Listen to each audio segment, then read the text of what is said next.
সময়টা এখন ভোর 4:40। ট্রেন ঢুকছে পূর্ব রেলওয়ের দমদম জংশনের 2 নম্বর প্ল্যাটফর্মে। আজ আমার প্রথম গন্তব্য পূর্ব রেলওয়ের সবচেয়ে ব্যস্ততম স্টেশন শিয়ালদহ এবং সেখান থেকে গাড়ি চেপে হাওড়া জংশন। প্রথমেই বলে রাখি, আমরা বাঙালিরা 3টে জিনিস সব থেকে বেশি ভালোবাসি। বলা ভালো, এগুলো আমাদের আবেগ। 1, ভালো খেতে, 2, শান্তিতে ঘুমোতে ও 3, ছুটি পেলেই এদিক ওদিক ঘুরে বেড়াতে। আমিও বাঙালি, তাই বাঙালির এই আবেগকে সঙ্গী করে আজ বেরিয়ে পড়েছি এক নতুন গন্তব্যের উদ্দেশ্যে, যার সূত্রপাত হয়েছিল সকাল 4:10 বারাসাত জংশনের 3 নম্বর প্ল্যাটফর্ম থেকে। নমস্কার, সুপ্রভাত। কেমন আছেন সকলে? বৃষ্টি ভেজা সকালে শীতের আমেজ গায়ে মেখে নিয়ে যথারীতি বেরিয়ে পড়েছি নতুন গন্তব্যের উদ্দেশ্যে। আজ 8ই ডিসেম্বর 2023, বাংলার 21শে অগ্রহায়ণ 1430 বঙ্গাব্দ। টুকরো ভ্রমণ সিরিজের নতুন এক পর্বে আপনাদের আরও একবার স্বাগত। আজ চলেছি এক নতুন গন্তব্যের উদ্দেশ্যে। যথারীতি এখান থেকে ট্রেন ধরে যাব শিয়ালদা এবং শিয়ালদা থেকে যথারীতি বাস বা ট্যাক্সি ধরে তাড়াতাড়ি ট্রান্সফার হব হাওড়া স্টেশনে। সময় এখন সকাল 4:14। যথারীতি গাড়ি ঢুকে গেছে, মানে first train Bangaon local. Bangaon থেকে শিয়ালদা ফার্স্ট ট্রেন আমাদের বারাসাতে 4:16 টাইম। আমি এই মুহূর্তে দাঁড়িয়ে আছি বারাসাত স্টেশনের 3 নম্বর প্ল্যাটফর্মে। আর কোথায় যাচ্ছি সেটা নয়, সাসপেন্সই থাকুক, কারণ হইচইয়ের ওয়েব সিরিজ তো আপনারা দেখেই থাকেন। রহস্য রোমাঞ্চ যদি সহজেই উদ্ঘাটন হয়ে যায় তাহলে তো আর বলার কিছু অপেক্ষা রাখে না। তাই চলুন শিয়ালদা স্টেশনে পৌঁছাই, তারপর বলছি কোথায় যাচ্ছি।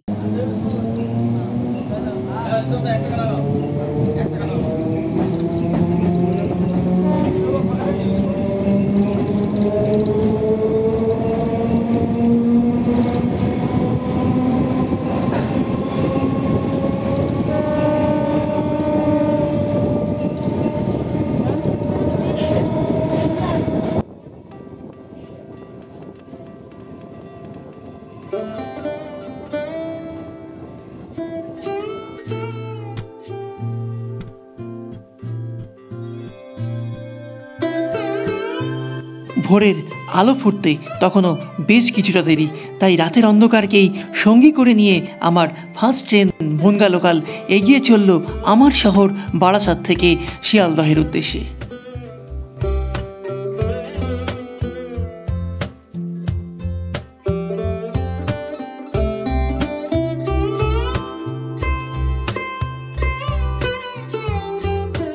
সময় এখন সকাল 5:08। এই মুহূর্তে আমি এসে পৌঁছেছি শিয়ালদা স্টেশনের 6 নম্বর প্ল্যাটফর্মে। এখান থেকে যথারীতি ট্রান্সফার হবো হাওড়ার উদ্দেশ্যে। রাত্রে হয়নি একটু ঘুম, বুঝতে দিই না কিছু, বলতে পারবো না মুখে, পেয়েছি খুব জোরে। আর সাসপেন্স চেপে রাখার প্রয়োজন নেই। হতে চলেছে রহস্যের উদ্ঘাটন। কোথায় চলেছি এবার বলছি। যথারীতি এখান থেকে যাবো হাওড়া, সেখান থেকে 12021 আপ হাওড়া বারবিল যাওয়ার সহ এক্সপ্রেসে করে যাবো হচ্ছে ঘাটশিলা। আমাদের 4 নাইট 5 ডেজের প্রোগ্রাম। ঘাটশিলাতে আমরা 2 দিন ধরে যা আছে সমস্ত কিছু দেখবো এবং সেখান থেকে ট্রান্সফার হবো হচ্ছে টাটানগরের উদ্দেশ্যে। টাটানগরে একদিন স্টে করে চলে যাবো হচ্ছে বারবিল। বারবিলে 3 নাইট যথারীতি, কারণ first day night stay, second day থেকে শুরু করবো বারবিলের সমস্ত কিছু ঘোরা। তার মধ্যে তো অবশ্যই থাকছে সারান্ডা ফরেস্ট। আর কোনো দিকে না তাকিয়ে ধরে নিলাম গাড়ি, এখন আমি দিচ্ছি হাওড়ার পথে পারি। ট্রেনের টাইম খুবই সংকীর্ণ সময়ের মধ্যে, তাই কোনো দিকে না তাকিয়ে একটা গাড়ি পেলাম হাতের সামনে, যথারীতি 100 টাকা দিয়ে গাড়ি নিয়ে নিলাম। চলুন হাওড়ার দিকে যাওয়া যাক, গিয়ে কন্যায় পার্টি কথা হচ্ছে। বৃষ্টিস্নাত ভোরে অলিগলি দিয়ে দুরন্ত গতিতে আমার ট্যাক্সি ছুটে চলল শিয়ালদহ থেকে হাওড়ার উদ্দেশ্যে।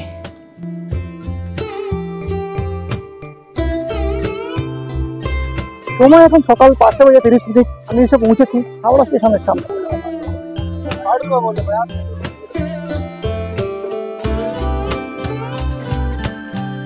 ভোর তখন 5:30।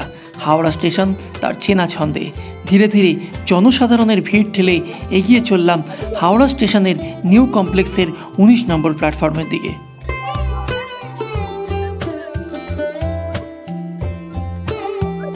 এই মুহূর্তে রয়েছি হাওড়া স্টেশনের ভেতরে। হাওড়া স্টেশনের ওল্ড টার্মিনালের দিকে রয়েছি, যেতে হবে আমাকে নিউ টার্মিনালের দিকে, কারণ 19 নম্বর প্ল্যাটফর্ম কিন্তু নিউ টার্মিনালের দিকে। ওটা হচ্ছে সাউথ সেকশন, ওখান থেকেই ছাড়বে সম্ভবত বারবিল এক্সপ্রেস। চলুন 19 নম্বর প্ল্যাটফর্মের দিকে গিয়ে তারপরে বাকি কথা হচ্ছে।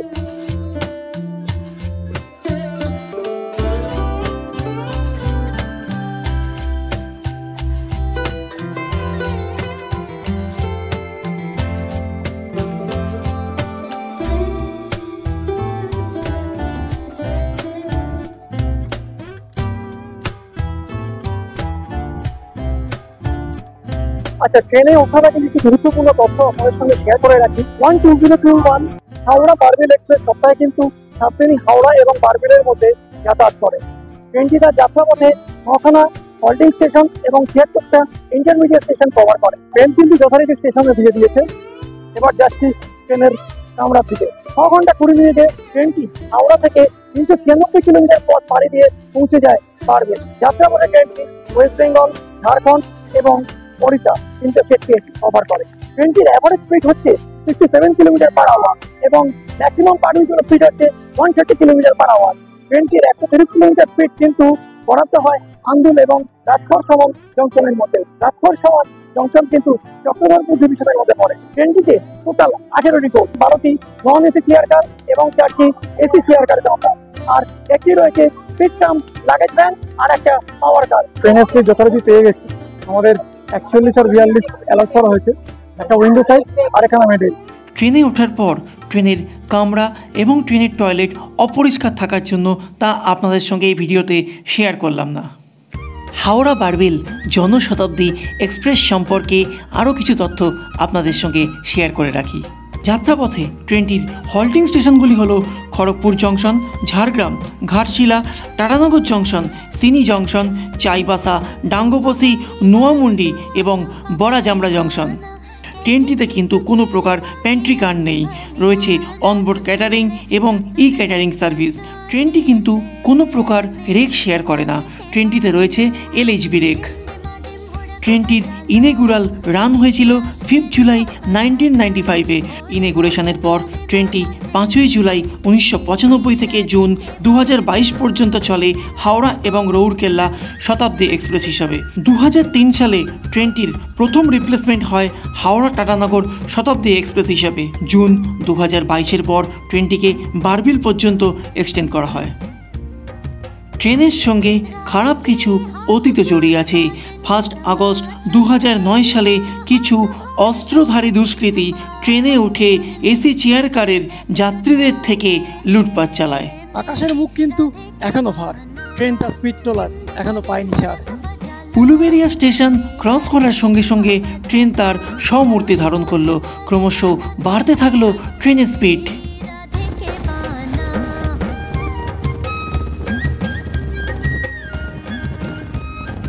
নিজের ছন্দে প্রবল গতিতে আমাদের ট্রেন পার করে চলল একের পর এক স্টেশন এবং সেই সঙ্গে পার করলো ছোট বড় খাল ও নদ নদী। দেওয়ানটি স্টেশন পার হলো, আর দেওয়ানটি স্টেশন পার করা মানেই আসছে রূপনারায়ণ নদের ওপর কোলাঘাট সেতু।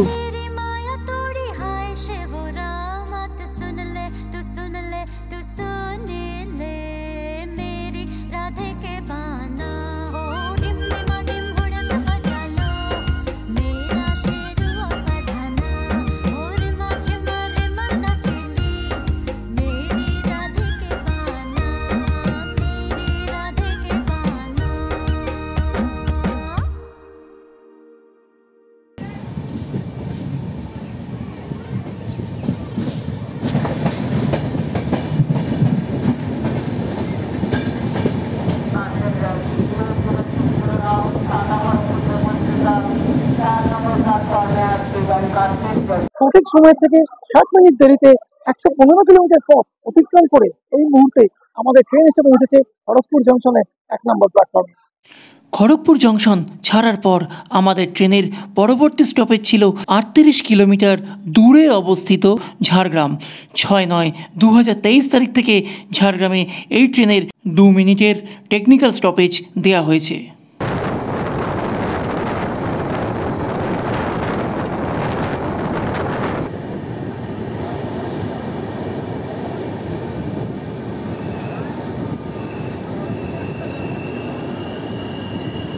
ঝাড়গ্রামের পর এই ট্রেনের পরবর্তী স্টপেজ হলো 60 কিলোমিটার দূরের ঘাটশিলা। ঘাটশিলাই ছিল আমাদের এবারের যাত্রাপথের অন্তিম স্টেশন। হাওড়া থেকে 212 কিলোমিটার পথ অতিক্রম করে নিজের সঠিক সময়ের থেকে 12 মিনিট দেরিতে এই মুহূর্তে আমাদের ট্রেন এসে পৌঁছেছে ঘাটশিলার 2 নম্বর প্ল্যাটফর্মে। ঘাটশিলা স্টেশনে আমরা নেমেছিলাম 2 নম্বর প্ল্যাটফর্মে। সেখান থেকে ওভারব্রিজ দিয়ে এগিয়ে চললাম 1 নম্বর প্ল্যাটফর্মের এক্সিট পয়েন্টের দিকে। সেখানে আমাদের জন্য অপেক্ষা করছিল আমাদের অটো দাদা রিয়াজ খান ওরফে রাজুদা। আপনাদের বলে দিই, আমরা কিন্তু কলকাতা থেকে বাই ফোন অটো বুক করে এসেছিলাম। আপনারা যদি ঘাটশিলা বেড়াতে আসতে চান তাহলে রিয়াজদার সাথে যোগাযোগ করতে পারেন। আমি নিচের ডেসক্রিপশন বক্সে যোগাযোগের নম্বর দিয়ে দেব। এছাড়া আপনারা ঘাটশিলা এসেও 1 নম্বর প্ল্যাটফর্মের এক্সিট পয়েন্ট দিয়ে বেরিয়ে অটো স্ট্যান্ড থেকে অটো বুক করতে পারেন। ঘাটশিলা ঘুরে দেখার জন্য আমাদের 2 দিনের অটো ভাড়া পড়েছিল 2200 টাকার মতো। এছাড়া হোটেলে পিক অ্যান্ড ড্রপ ফ্যাসিলিটিও ওর সঙ্গে ইনক্লুড ছিল। আপনাদের মনে হলে ঘাটশিলা পৌঁছেও অটো স্ট্যান্ড থেকে দরাদরি করে ঘুরে দেখার জন্য অটো রিজার্ভ করে নিতে পারেন। কাঁচা পাকা পথ বেয়ে এগিয়ে চললাম আমাদের হোটেল রিসর্ট অ্যাটমসফিয়ারের দিকে।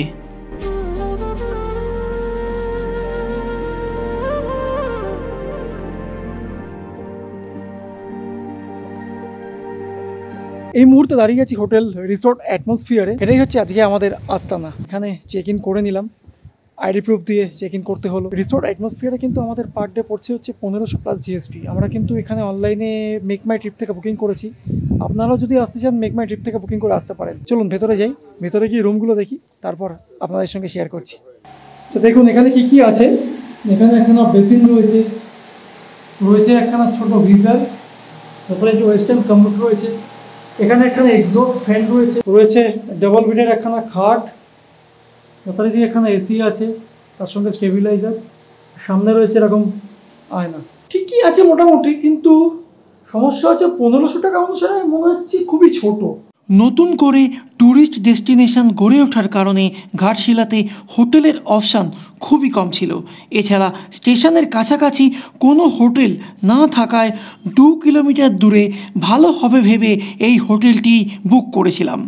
হয়তো আপনারা যখন আসবেন এর থেকে আরও কোনো বেটার অপশান পেয়ে যাবেন। 30 মিনিট মতো রেস্ট নিয়ে বাইরের লন থেকে গতকালের বৃষ্টির পর সোনালি রোদ্দুর মাখা প্রকৃতির সৌন্দর্য উপভোগ করে এক প্রকার মনকে চাঙ্গা করে নিয়ে বেরিয়ে পড়লাম সাইট সিইংয়ের উদ্দেশ্যে। নিচে যথারীতি অপেক্ষা করছিলেন আমাদের অটোর পাইলট রিয়াজ দাদা। রিয়াজ দাদার অটোয় চেপে এবার রওনা দিলাম আমাদের গন্তব্যের উদ্দেশ্যে। ঘাটশিলা ভ্রমণে আমাদের প্রথম দ্রষ্টব্য স্থান ছিল মা ঘাটশিলা রঙ্কিনী টেম্পল, যেটি ঘাটশিলা স্টেশন থেকে 11 মিনিট হাঁটা দূরত্বে ও হোটেল রিসর্ট অ্যাটমসফিয়ার থেকে 2 কিলোমিটার দূরত্বে অবস্থিত। রঙ্কিনী মাতার মন্দির ঘাটশিলা। রঙ্কিনী মা হল ঘাটশিলার আদিদেবী ও খুব জাগ্রত। আজ থেকে 400 বছর আগে তৎকালীন রাজা এই মন্দির প্রতিষ্ঠা করেন। শোনা যায় বহু পূর্বে মা নাকি খুব উগ্ররূপে ছিলেন এবং প্রতিদিন একটি করে শিশু ভক্ষণ করতেন।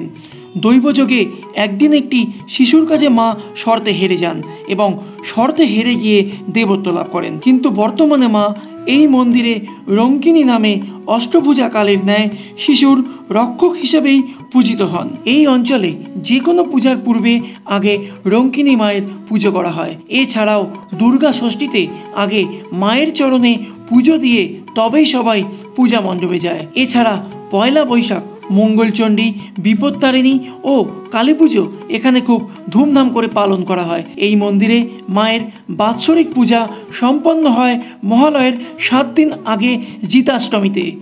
এই বাৎসরিক পুজোতে 2 রাত্রি ব্যাপী 2টি মহিষ বলি হয়। প্রথম বলি হয় রাত্রি 10টায় এবং পরবর্তী বলি হয় পরের দিন সন্ধ্যাবেলায়। এই বলি হয় শুধুমাত্র এই অঞ্চলের জনসাধারণের হিতের জন্য। পূজার পর সেই মাংস প্রসাদই সমস্যা জর্জরিত মানুষদের দান করা হয়, কারণ এই প্রসাদই খেয়ে তারা নাকি সারা বছর রোগমুক্ত থাকে। এটাই নাকি এই মন্দিরের প্রচলন। মন্দির চত্বরটি খুবই পরিষ্কার পরিচ্ছন্ন এবং মন্দিরের ভিতরেই রয়েছে ফুল ও প্রসাদীর দোকান। সেখান থেকে আপনারা ফুল ও প্রসাদী সংগ্রহ করে রঙ্কিনী মাতার পুজো দিতে পারেন। তবে মূল রঙ্কিনী মন্দিরটি ঘাটশিলা থেকে 23 কিলোমিটার দূরে জাদুগুড়াতে অবস্থিত। পরবর্তী পর্বে আপনাদের সেই মন্দিরও ঘুরে দেখাবো। রঙ্কিনী দেবীর মন্দির দর্শন করার পর আমাদের পরবর্তী গন্তব্য ছিল সাদা পাথরে সজ্জিত চিত্রকূট টিলা। আপনাদের বলা হয়নি, এখানেও কিন্তু ঘোরার জন্য প্যাকেজ সিস্টেম। আপনি যে অটোই রিজার্ভ করুন না কেন, তারা আপনাকে দুদিন ধরে নর্থ ও সাউথ মিলিয়ে টোটাল 14টা স্পট ঘুরিয়ে দেখাবে। যদি অতিরিক্ত কোনো স্পট ভিজিট করতে চান, তার জন্য এক্সট্রা কস্ট পে করতে হবে। ছোটনাগপুর মালভূমির ওপর উঁচু পাথরের ন্যায় সজ্জিত বলেই এগুলোকে টিলা বলা হয়। এখানে সিঁড়ির ধাপ বেয়ে ওপরে উঠতে গিয়ে দেখতে পাবেন পাথরের গায়ে চিত্রিত করা হয়েছে নানান রকম চিত্র। এই চিত্রকূট টিলার উপরে রয়েছে একটি ছোট শিব মন্দির।